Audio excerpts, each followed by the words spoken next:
Egalarning ishlari Toshkentda bo'lgani uchun 12 sotuvdan kattaroq bo'lgan mana shu hovlimiz sotilmoqda. Go'zal avtokolonnada ushbu hovlimiz yo'l yuzidan kirib boriladi. Demak, asfalt ko'chaning yonida joylashgan mana shu kichkina ko'chamizdan kirib boriladi, lekin bemalol ikkita avtomashina kirishi mumkin.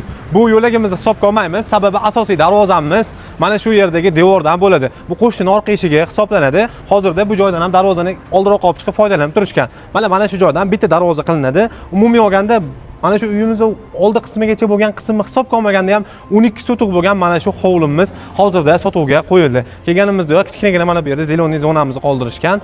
Ro'parada esa chiroyli remontlari ham yaxshi holatda, mebellar, pardalar hammasiga mos tushib turgan. Birinchi mehmonxonamiz planirovka qilingan. 12 sotuqdan oshiqroq bo'lgan ushbu hovlimizda jam bo'lib 9 ta xonaga ega. Ovqatlanib o'tirish uchun mana bu yerda bitta qismimiz bo'ladigan bo'lsa, hovlimizning o'rtasida ham bor, u haqida alohida to'xtalib o'taman.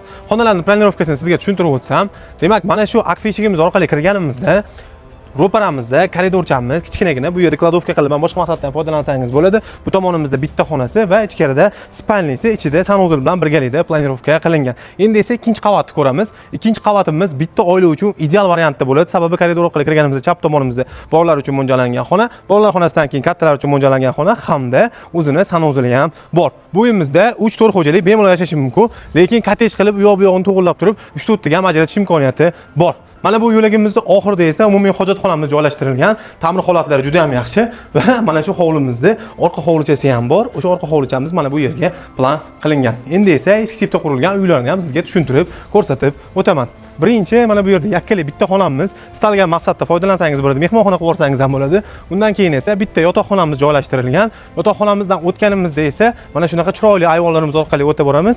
Uy hamda dahliz ko'rinishidagi ikki xona uyimiz planirovka bo'lgan. Eng qiziq tomoni podvallarimizni ham xona qilingan ekan. Oshxonamiz aynan mana shu podval qismimizga joylashtirilgan. Oilaga o'tirish uchun asosiy karavot qismimiz esa mana bu yerga plan qilingan. Shundoqqina nechta ko'rpachani qo'yib, katta oila davrasida ovqatlanib, suhbatlashib, maza qilib yotsa bo'laveradi. Yozda bolalar maza qilib uxlashi ham mumkin bu yerda. Hovlimiz keng, katta, juda ham. Bu tomonimiz ham ko'rib turibsiz, огородlarning kattaligiga mevali daraxtlarning ham tur-turlaridan bor. Alohida ariq suvi ham bor. Bundan tashqari elektr, suv hamda gaz ham mavjud. Hovlimizning oxirgi chegarasida esa yana ikki xona uyimiz bor va hayvon boqish uchun ham sharoitlari mavjud ekan. Ushbu kattakon hovlimizni videoni boshida aytganda, egalarning ishlari Toshkentda bo'lgani uchun hozirda unchalik bu hovliga talab bo'lmaganiga sotishmoqda, lekin narxini ham sizlar uchun ancha talash tortishdim to'g'risi. Ushbu hovlimizning narxi $130 ming, yana kelishtirib ham berishadi. Egalar telefon nomeri videoni pastda aloqaga chiqib, mana shu hovlini sotib olsangiz bo'laveradi.